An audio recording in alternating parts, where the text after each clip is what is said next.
Today we're going to be watching a modern Olympic fencing versus Kendo video from Weaponism in South Korea. I've been fencing for almost 2 decades now, so this is really fun for me to see, and I'm going to be pointing out what I observe while we watch the video. If you end up enjoying the video, be sure to like the video and subscribe to the channel to see more videos like this.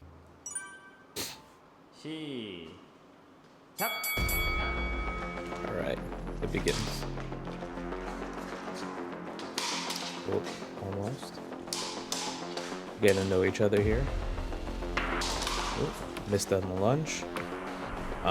Back foot kind of lifted there. Ooh, nice little flip to the hand. Ooh, yeah, okay. Nice. So that first hit to the hand is a prime example of where Epee excels versus other weapons, in my opinion. It is the simple fact that in Epee, you will aim for the hand if it's revealed at all, and most weapons don't have the same type of hand guard as an Epee does. So versus other weapons like this, if you see a little bit of that hand, they're going to go for it, and they're really good at it. So I think that's one thing that Epee will have an advantage of in this fight. Let's go. Slow little walk-in. Keeping the same distance. A little bit of baby beats. A little creeping. Kendoka's getting close. Parry. Repost. Nice. If we play back the video, you're going to see that the Kendoka is getting closer and closer, and then the Epee decides to jump into distance, try and catch him. But because it's an all or nothing, and it's way too close, the Kendoka takes over. Like, that is his range. The Epee should be staying a little further away.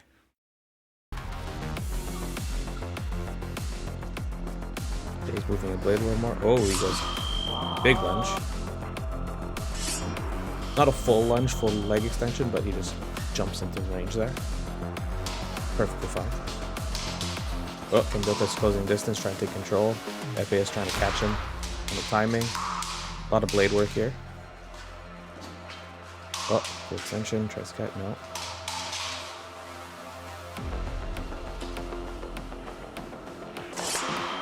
Okay. What do we got here? Okay. So what happened here is the Epee feints to the outside, Kendoka tries to parry, and then he switches down to the leg. That's really nice feint work. Feint out, then down. Yeah, there it is. We just caught him with that. And we proceed.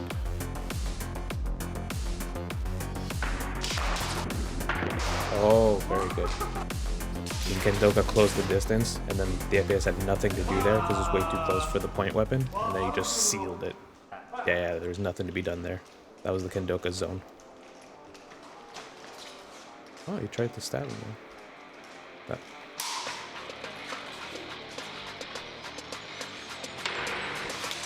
Beat then lunge, almost got it. Kendoka's footwork got him out. Beat, no control. No, not good enough.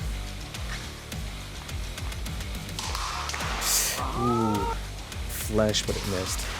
Oh, I can see there that it didn't hit the mark. Let's watch that a little slower though.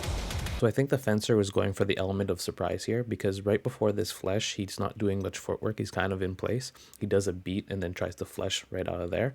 But the Kendoka has 2 hands on his sword, so that displacement isn't going to be great or good enough. And because there was no setup other than the blade beat, the Kendoka clearly saw it and then took over. Like, let's watch that real slow. Like, he's hardly moving, beat, and then there, but like from that close with no setup, no acceleration other than that immediate one, very easy to see. And he just missed him off the side there. It wasn't that big of a miss, but because the Kendoka has way more control in that parry, he just, no way. It could have been a double if the angle was a little better, but in that split second, it makes sense. All right, we're back. We have some screaming. We're keeping the same distance, not moving too much. Yeah, just hanging out. Okay, Kendoka moves up, tries to catch him on spacing. No, anything the fencer puts out just gets denied. Oh, feinted a reaction off there, got it, and then shot right through. Very clear.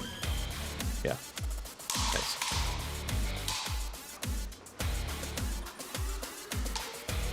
No control, no.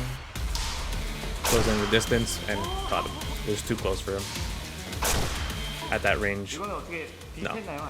No, no, no. That was well done of encroaching on the fencer's space there.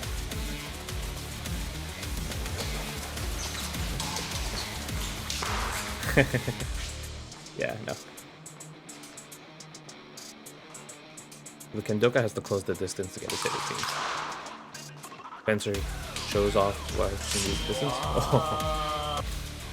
Okay, so yeah. So the Kendoka just got too close, and the Fencer picked him off without controlling the zone while getting close. He was completely open. There was too much room for the Fencer to just go in. Yeah. Try and remove this.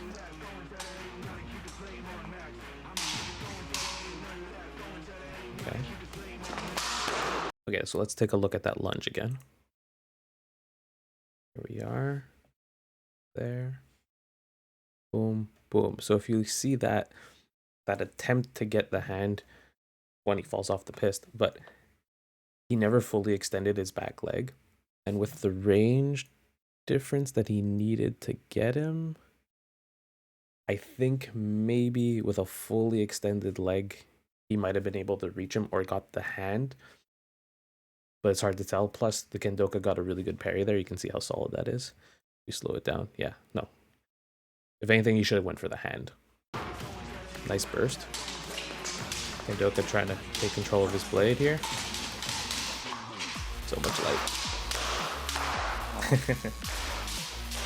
So you can see here that the Kendoka gets really close and forces the Fencer to go really wide with his actions. And if you're a point weapon, you don't want to go wide because that just leaves a whole bunch of openings.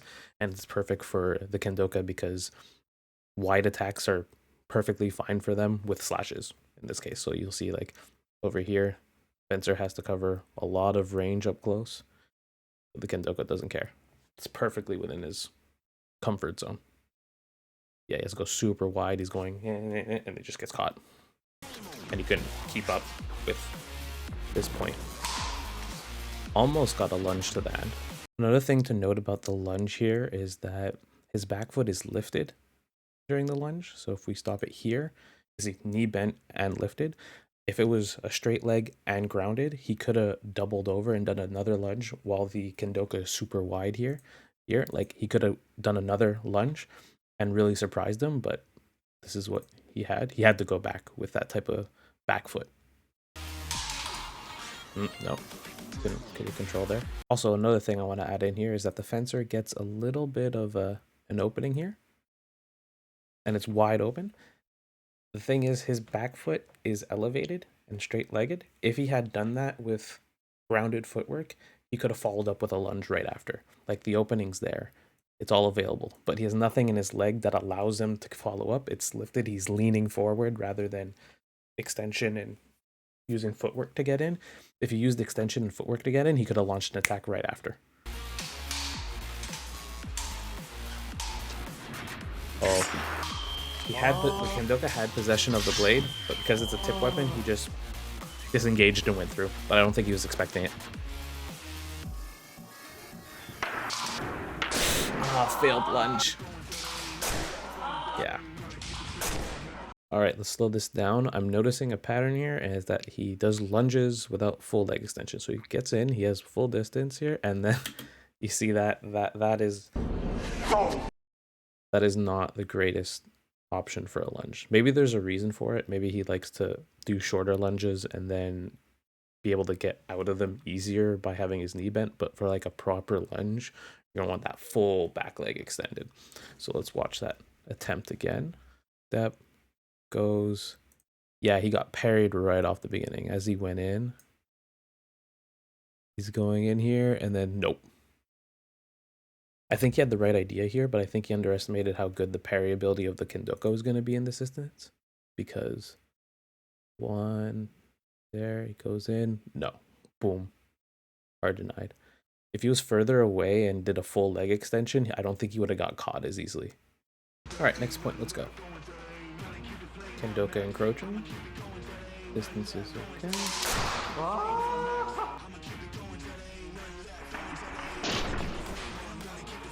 Okay, so let's watch that slower. It's hard to tell from this angle, But on the other angle, you see that the fencer goes to try and take possession of the blade here, gets disengaged by the Kendoka, and then in the closing distance, the Kendoka ends it. Like right there, yeah. Next point. If standing still, well, we'll hop in, yeah. And a flesh that gets hard denied. No. So what happened there? So once again, the fencer decides to do a flesh with minimal prep work, so it's really clear to see. Like, it's not hidden. Like, he's standing, and then he shoots. And the Kendoka is just like, parry and take care of it. Yeah, there was nothing to distract him or make him parry the other way. There was no feint. It was just direct flesh, and the Kendoka is good enough to see that coming. All right, on to the next point. Ooh. Nice lunge there. Let's look at that again. All right, so slowing this down, you're going to see the most extended his back leg has ever been in the lunge, allowing him to get a hit from way further away. I think that the Kendoka thought that they were safe at that distance because his lunges never reached that far in the other instances.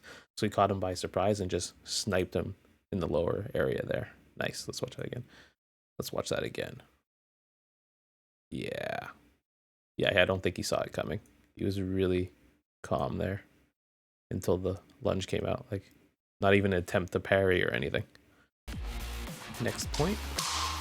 Tries to do something similar. Low then high, and just got parried, so he just like, nope, not gonna go for that. He thought that he was gonna catch him upon entry again, but the Kendoka seems to learn from that first time that it happened, and instead of getting caught, he waited. Well, not that he waited for it. He saw it, and then just took control. Like, his strong of his blade nearer to his hand was ready to just take control of that and go through. Like, can we watch that again? Is that happening? And let's do that. Boom, thought he had the distance, and then nope. He was probably really close to getting it, but it was just out of range, and with that full extension, the Kendoka just took control. Another thing to note is that when he lifts like right here, that gives him like nothing to work with if something goes wrong. So if you just extend your arm and then someone starts parrying, but your feet are grounded, he could have just backed off. But because his back leg right here is not making contact, he has limited himself just to this action. Like, this is a all or nothing because he has nothing to work with. If he had his knees bent and like proper footwork, he could have either of tried to lunge through and change the angle, or he could have gotten out with footwork. But here he has nothing to work with if things go south. And because they did, it immediately just dead. Yeah. Let us proceed. Ooh, what was that? Okay, so there's a lot going on here in a little bit of time. So what happens is he's stepping in here. Kendoka's not reacting. And because he's not reacting, he knows he can follow through. So we're here, and then he just follows through. The reaction time on the Kendoka side was too late, and the fencer knew that he could commit because there was nothing to be done there. Also, the way he approached, worst case scenario, he could have turned that into just a step rather than a full flesh. But because he saw nothing to inhibit him, he just followed through. No reaction, no reaction, no reaction. Okay, mine. All right, let's go. Now there's the other angle.